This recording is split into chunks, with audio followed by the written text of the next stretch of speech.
عام 1928 ميلادي اكتشف أول مضاد حيوي، ومن يومها بدأت حرب طويلة بين المضادات والبكتيريا في جسم الإنسان.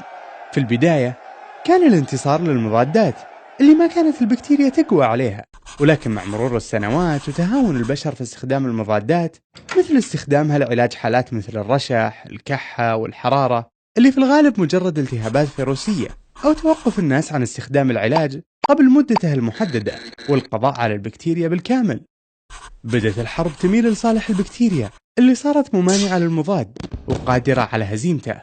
ولو استمرت الحرب على وضعها الحالي، فالمتوقع أن تكون البكتيريا الممانعة للمضاد هي القاتل الأول في العالم عام 2050. يعني بتكون أخطر علينا من السرطان ومن أمراض القلب. وعشان نقدر نساعد المضادات في حربها على البكتيريا، لازم نلتزم بأربعة أمور. أولاً، ما نستعمل المضاد الحيوي إلا بوصفة طبية. ثانياً، نلتزم بالفترة الزمنية المحددة للمضاد حتى لو شعرنا بتحسن. ثالثاً، ما نشارك أحد في المضاد الحيوي اللي يستخدمه. رابعاً، إذا انتهينا من المضاد الحيوي نتخلص منه وما نستخدمه مرة ثانية.